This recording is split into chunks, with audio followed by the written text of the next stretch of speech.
From Kansas State University, this is Agriculture Today. Eric Atkinson with you, and ahead today, K-State's Romulo Lollato will take a look at the sharp drop in temperatures late last week in several parts of Kansas, whether that might have inflicted winterkill on late-established winter wheat plants. He'll talk about the stages of development at which wheat might have been vulnerable. Then we'll launch this week's series with county extension agricultural agents from around Kansas, attending the annual Extension Conference this week. Today, Marshall County's Anastasia Johnson will talk with Sarah Moyer about this year in production agriculture in her county. And further ahead, K-State's Charlie Lee will talk about a new study out of Texas which looked at how people perceive coyote numbers by their nighttime howling. It's all here on Agriculture Today. Science Communication Week is coming to Manhattan November 6th through 11th. Kansas State University, Sunset Zoo, and Flint Hills Discovery Center are bringing together local science students, professors, and professionals, as well as journalists from National Public Radio and National Geographic to share their insights and discoveries. Find out about all the free public events at k-state.edu/SciComm. That's k-state.edu/SciComm. You're tuned in to Agriculture Today. As always, it's a pleasure to have you along with us. We are monitoring, of course, the condition of the winter wheat crop in Kansas, and these past several days, we've witnessed quite a change in the temperature readings, dropping off from quite warm days to quite cold temperatures. What has that done to the winter wheat and, moreover, those late planted stands? Some thoughts now from Romulo Lollato. He is, as you know, a wheat production specialist with K-State Research and Extension. And just to set the table a bit here, Romulo, we did have the planting delays, and that has thrown things a bit off schedule in a few parts of Kansas, hasn't it?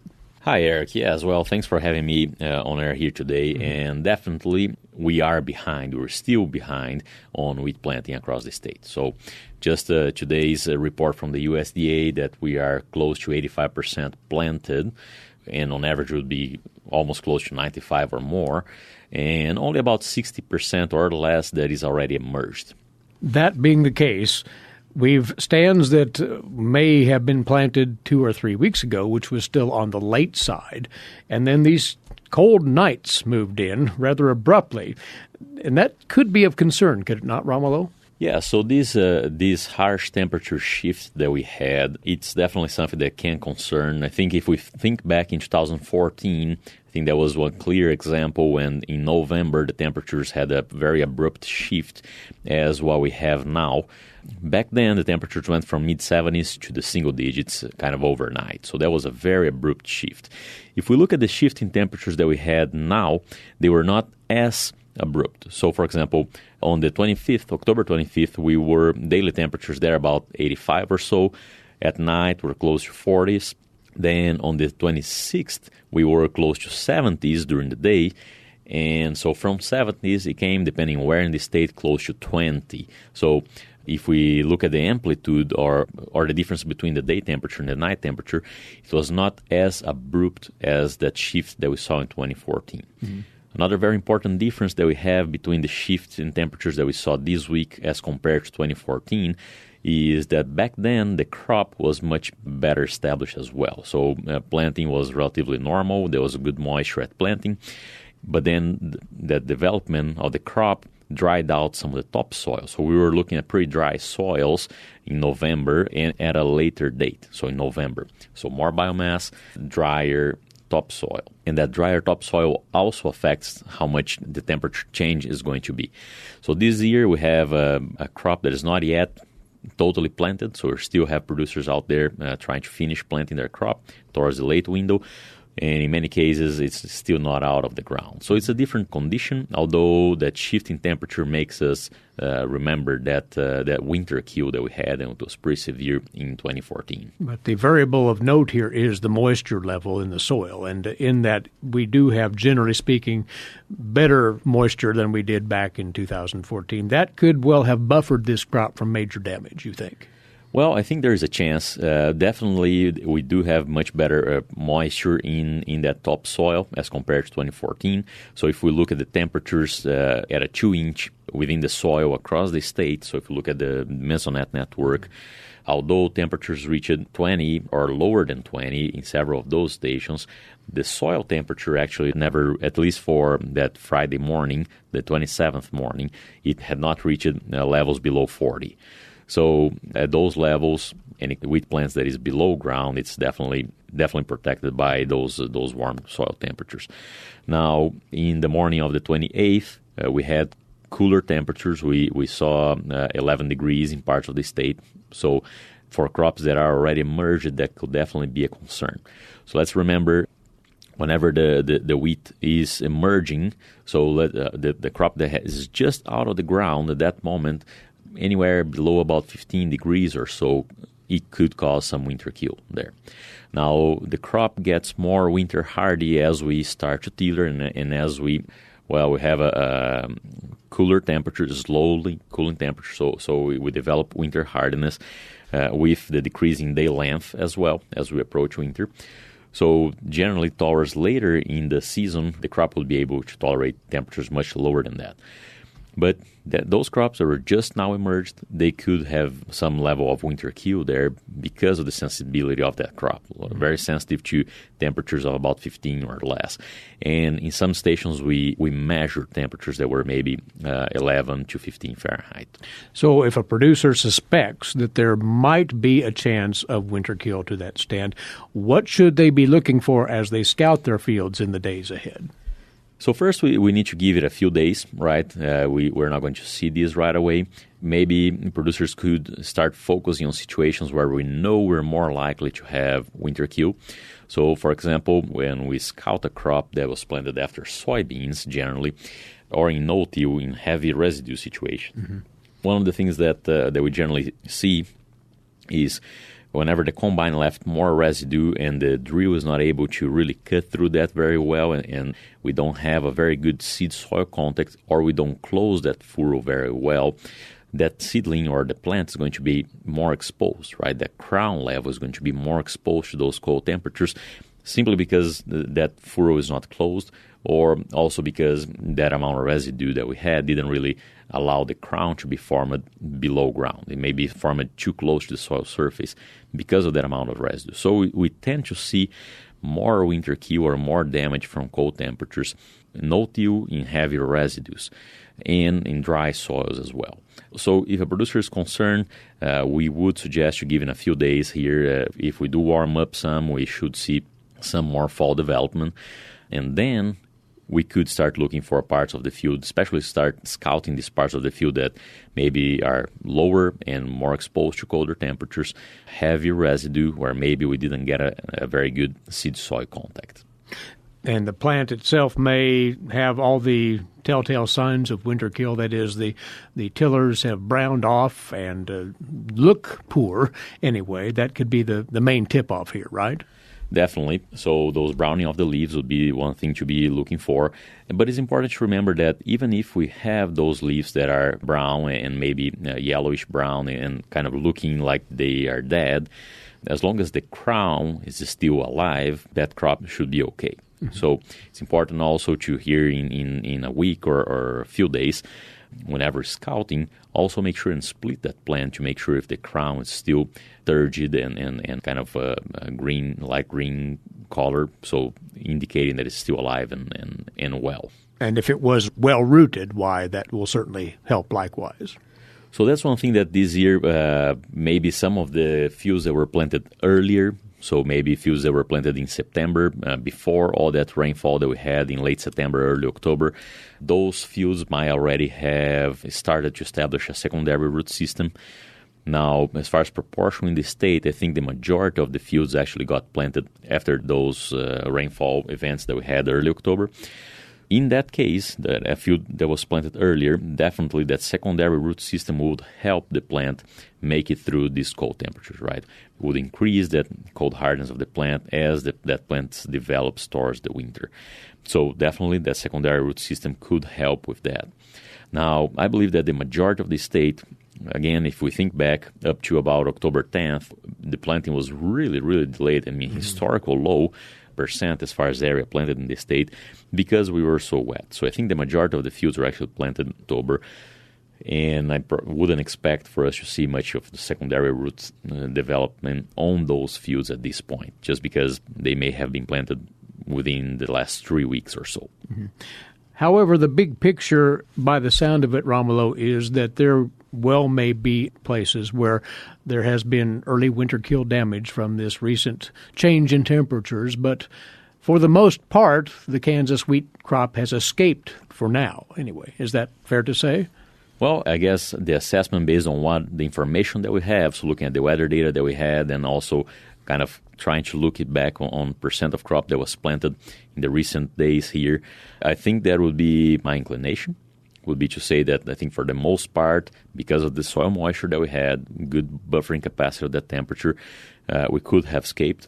Now, producers who had the stand that was already formed, there were plants that were just emerging, and in parts of the state where we got to 11, 12, or 15 Fahrenheit, we could see some level of winter kill there. And that's where producers need to take the extra step to check out the situation. Definitely. We can only take an informed decision if we know what we have.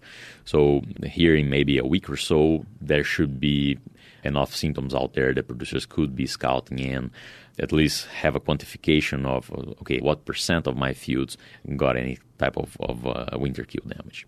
Incidentally, producers, there is an article on this very matter, including maps from the Mesonet site out of K-State on those cold temperatures where they occurred and the influence they might have brought to bear on winter wheat, in an e-update article from K-State and dated this past Friday, October the 27th.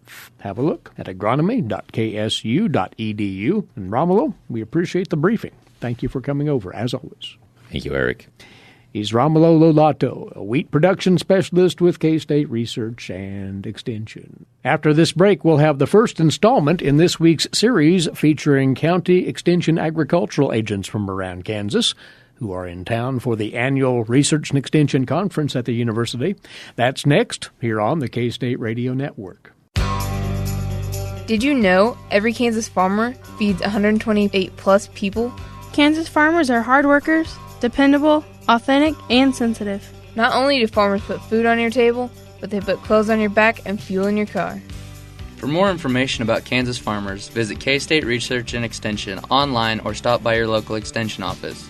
This message has been brought to you by the K-State Animal Sciences Leadership Academy participants.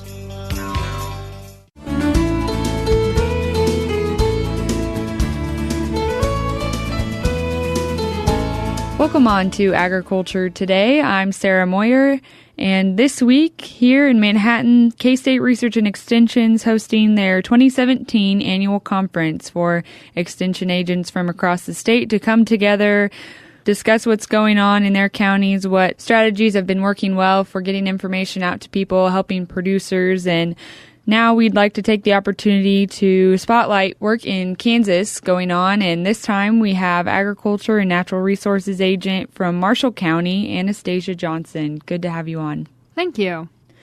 What is the ag landscape in Marshall County for those who are unfamiliar, here to preface our conversation?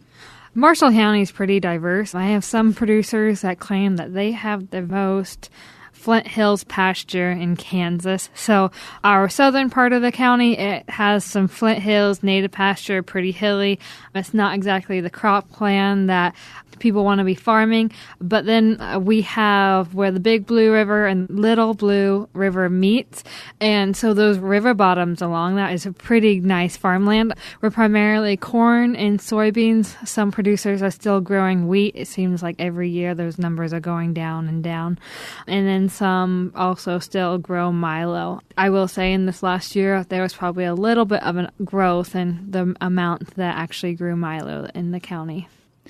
It was a drier year for Marshall County, and so producers probably didn't know that it might be that way when they were choosing their decisions on crops or maybe just with their crop rotations. But looking back now, how do you think that's been influential for producers in your area? I think if they search for drought-tolerant crops, it probably really helped them. We were very, very dry. I think it was typical of Kansas that we had a lot of rain in the spring. People didn't know whether they should get out of the field in the spring and wait till after the rain. It was late May, and it was pretty cool then.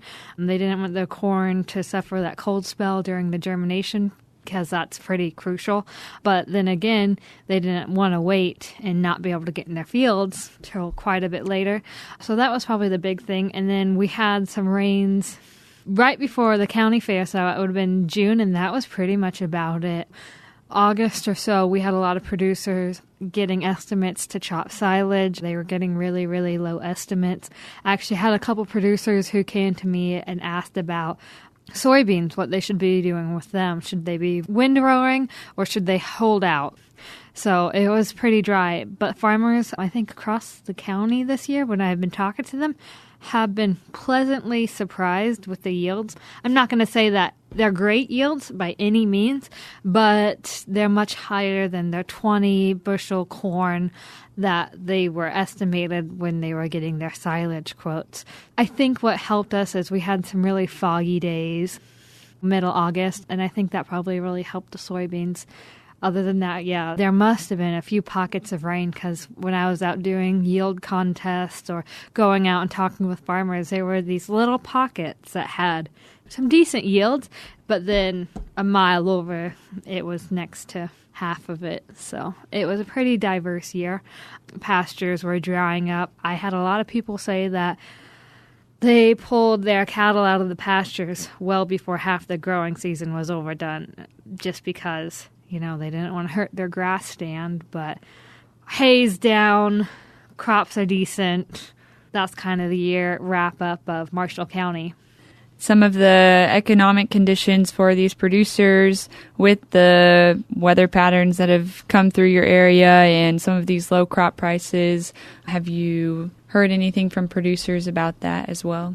I've heard concerns from producers, you know, the typical, are we going to be able to make it? If they're about retirement age, they're trying to get out. They see the light, they see the signs, and they want to get out. The newer farmers, probably, 35 below, we're the optimistic ones. We didn't see the 80s, so we don't really know what's to come. So I think we are going to have some tough times ahead of us these next couple of years.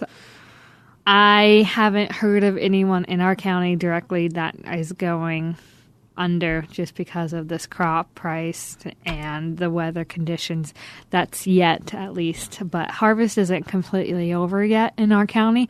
I'd probably estimate we're about 90% done. I'd be pretty shocked if we're not done by the end of this week. On a different note, some of the programming that's been going on for these producers, these agriculturalists out in Marshall County from this past year, what are some of the highlights that you would like to talk about regarding what's been going on for producers in education? So every year I try to hold some educational meetings. I'd say my biggest success this year was our bean plot tour. So one of my 4-Hers is actually the cooperator. So her and her dad plant the bean plot. We have a meeting. We have the extension agronomists come out. Our big issue this year, as well as the rest of Kansas, was the dicamba and the beans. So there was over 40 producers at this meeting, and that's pretty good when our normal amount is about 20. So that was pretty exciting. I hosted a Women in Agriculture series of meetings. So that was a series of 6 meetings. They learned from estate planning to how to communicate better. It's a good series of meetings. If you ever get an opportunity to go to one or in your area, I highly recommend it. There was also a burn school and some more of the ranch management side of events too, mixed in with some of these plot tours and different discussions around plant diseases, correct? Yep. So we had a burn school February, I believe it was. So they learned about different techniques to burning. I heard one of my producers producers tell me there's two types of people who burn. Those who have fires already gotten away from them, and those who it'll happen eventually. So it was a really good opportunity. They had a burn model that you could see what happens if the wind changes, that kind of stuff. So it was very hands-on. It wasn't just sit and listen. So the people that attended, they learned a lot. We also talked a little bit about the grazing management, how you can fence off different partial burns, and it'll kind of have the same effects of rotational grazing because they're going to graze that area harder than the non-burned. So we did that. We also have a wheat plot tour every year. It's going to be planted this year, but we're going to have it again next year. Hopefully we get it in the ground this week. So that's exciting. And what other future programming do you have? I have a cattle management with limited perennial pastures. That's going to be December 12th in Marysville at 6:30. If you're interested, you can call our Marshall County Extension Office, 562-3531. We're going to hit cover crops pretty hard, and we're going to talk about grazing them, having stalkers on them, a whole bunch of different options. This is actually a pretty exciting meeting to be having because it's a interstate meeting. We're going to have K-State specialists there, but we're also going to have Nebraska Extension specialists there. And there's going to be 3 meetings along the Kansas-Nebraska border. 2 of them are going to be in Kansas. 1 of them is going to be in Nebraska. So it's going to be a pretty diverse meeting. Again, December 12th at 6:30 in Marysville. You can give me a call, 785-562-3531, if you want to attend. There's going to be no cost, and there will be a supper. So once again, that December 12th meeting is on cattle management with limited perennial pastures. A good event to mark your calendar for if you're in that area, not necessarily needing to be in Marshall County to gain some new knowledge or refresh some of your knowledge on that topic.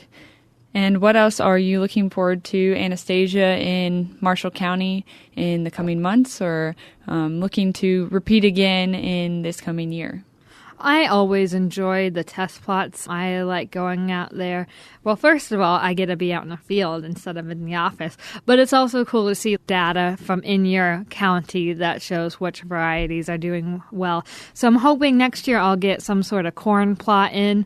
We're thinking some sort of fertilizer or herbicide different trials instead of a variety trial.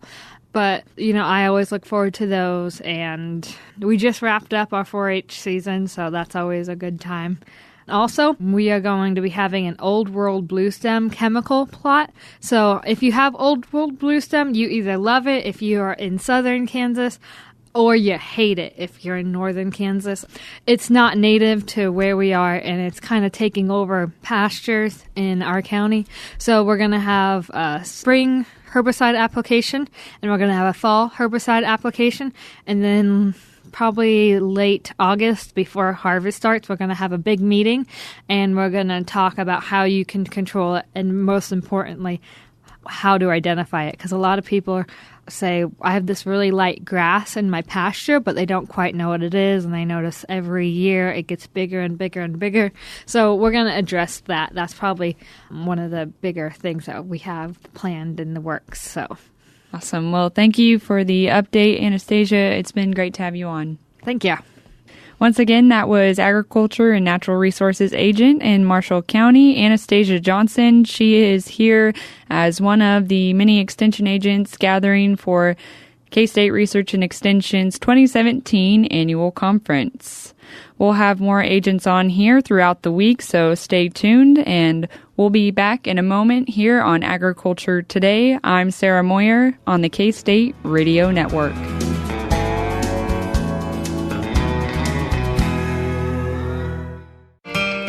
Hamburgers, roast, ribs, steak, or whatever you prefer. Beef, it's what's for dinner. Kansas cattle farmers produce 7.5 million head of cattle per year. It takes about 7 tablespoons of peanut butter to get the same amount of protein in 1 serving of lean beef. Support your local Kansas farmers and ranchers. Eat beef. This message was brought to you by the K-State Animal Sciences Leadership Academy participants.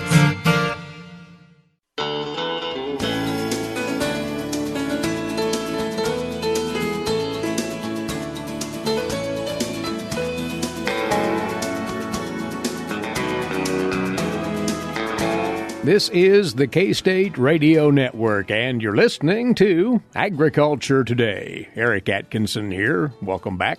Now, today's agricultural news headlines for you, courtesy in part of DTN, and the weekly Kansas crop harvest and condition report out from the USDA.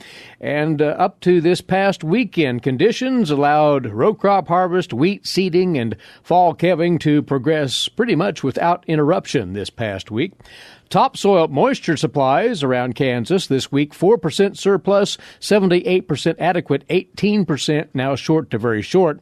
And subsoil moisture is at 3% surplus and 75% adequate, 22% short to very short now.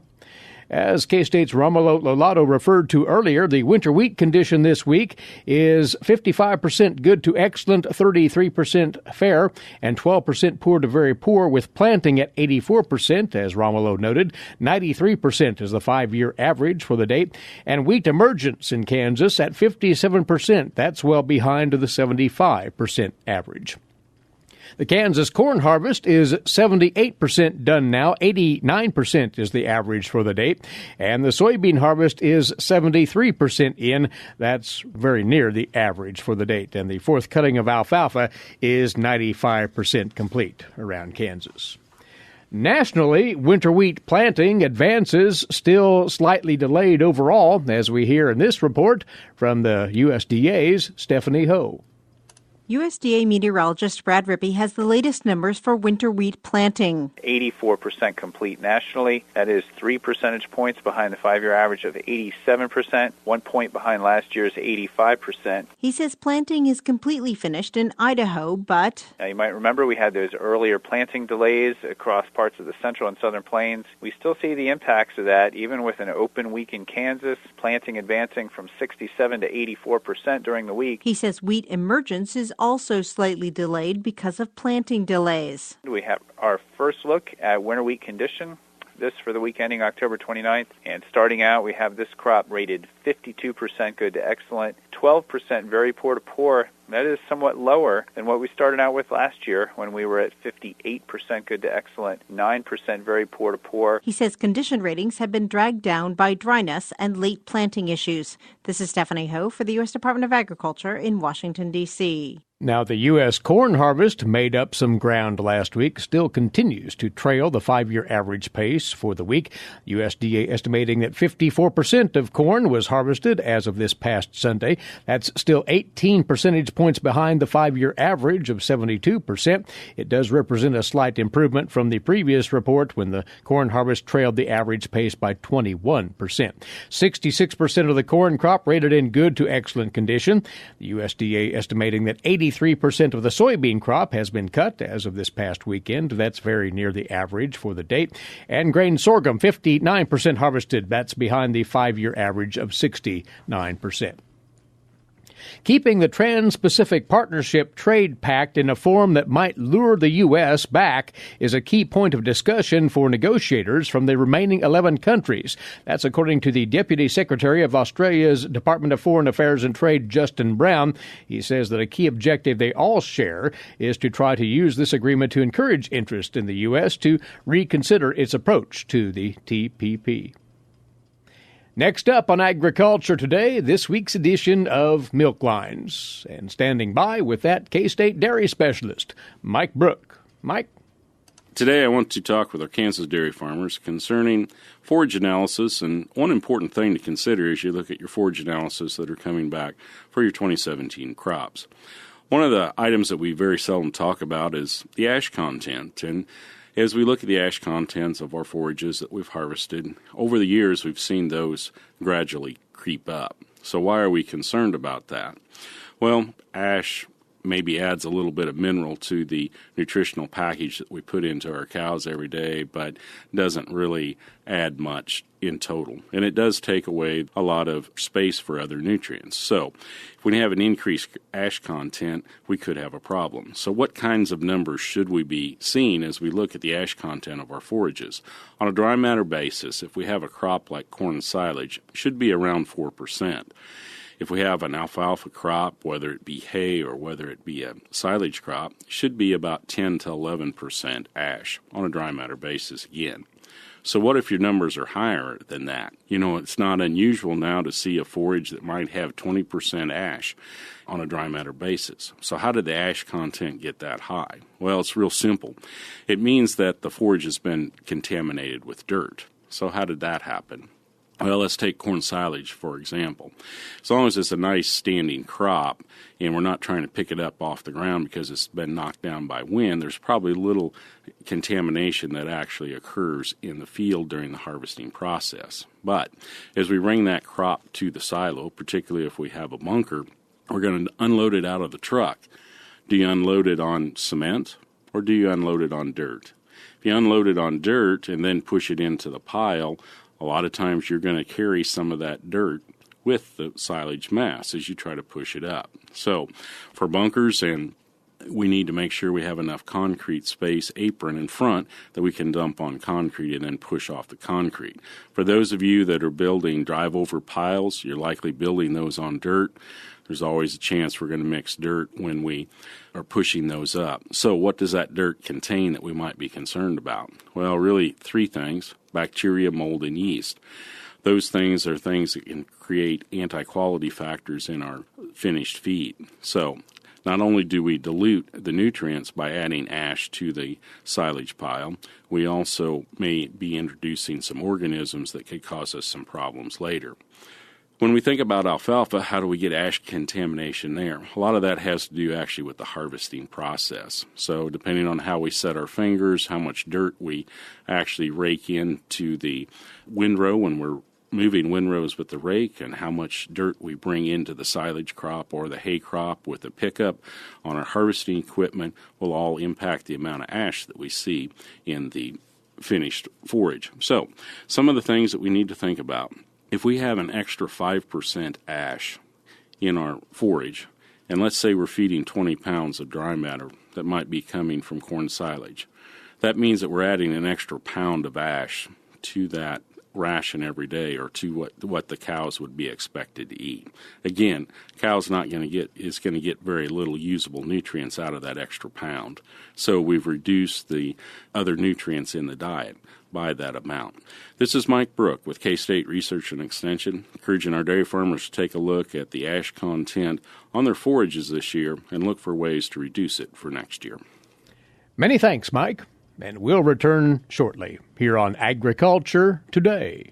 While many people know hunger is an issue in developing countries, it is also a problem in our own backyards.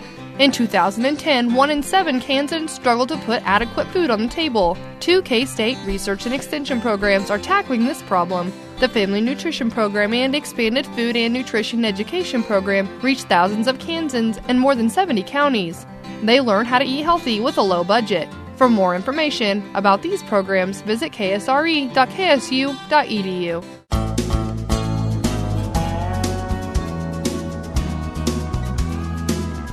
Coming your way now on this Agriculture Today, our weekly look at wildlife management. Along with us once again, wildlife specialist, K-State Research and Extension, Charlie Lee.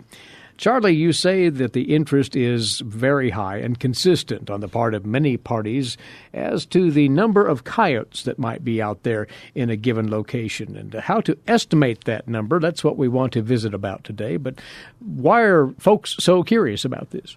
Well, I think it's because that's a sound when coyotes howl or yip howl or challenge howl that carries well. Studies have shown that sound will carry over 2 miles. So folks hear that in the evening or early in the morning, and they've got an interest, something to talk about perhaps over breakfast or at the coffee shop or at the office. Or scientists use it for other reasons. We like to use it to make management decisions. The more knowledge that you have, the better you're able to make the correct management decision. So we often need to know the density of the animals that are out there. We need to know coyote population information if we're worried about population control. So ranchers would be interested in the number of coyotes in an area so they can kind of assess the potential problems that might arise with livestock loss. Wildlife managers might be concerned as well with the number of coyotes, so they can aid in the recruitment of big game species or other game species. And estimating and assessing that population size is probably the best method to tell whether your management approach is having any effect or not. So those would be the reasons I think that folks are interested in trying to estimate coyote abundance. The question then becomes, what sort of technique do we have that we can make those estimates? And there are more than a few methods that have been attempted over time, aren't there? Yeah, lots of methods have been used to estimate that coyote population size and density and as well as relative abundance. One of the methods that is most accurate would be the use of scent stations. That's where you very carefully rototill or clean rake a small area. You put an attractor in the center of that area, and then you monitor tracks that come back to smell the attractor that you put in that area. And then you can get an estimate of the number of coyotes that are in that area based on the number of tracks per scent station. Vocalization responses has also been utilized, and that's trying to estimate how many coyotes are in the area by the number that you can hear. We've also used mark and recapture, and that is a technique where we catch an animal, put some sort of a mark, let's say perhaps an ear tag or an infrared transmitter, a pit tag, a passive infrared transmitter, and then try to recapture those coyotes. That's a technique that's utilized, but it has some problems in that coyotes that have been caught by foothold traps or snares maybe not be as easy to capture the second time. So the catch, mark, and release technique may not be as good as some of the others. A spotlight count works well if you have the right type of terrain. But again, if you have an area that has a lot of brushy cover or very tall grass or vegetation, even wooded areas, you may not be able to get a good visual representation of what's in the view. So there's several problems with all of those. We continue to look for better techniques to help us estimate coyote abundance. On one of those options, the vocalization, that is the number of coyotes that are apparent to folks that might hear them, there's new research out of Texas on the human perception of coyote presence. That's worth talking about here. Well, public attitudes about the coyote numbers really vary. It's interesting as I've traveled the state to hear people's opinions about how many coyotes they heard and how the population has changed from previous times. So the researchers from Texas decided to set up a technique to record coyotes, various numbers of coyotes that were howling, and then play those recordings back to the general public and ask those folks to estimate the number of coyotes that were howling. It was kind of interesting in that coyotes make lots of different vocalizations. They do howls and yips, and sometimes they're individual and sometimes they're group howls or group yip howls. So they captured these coyotes, live captured them with foothold traps and snares, 4 coyotes, 2 males and 2 females. Then they transported those coyotes to captive coyote pens.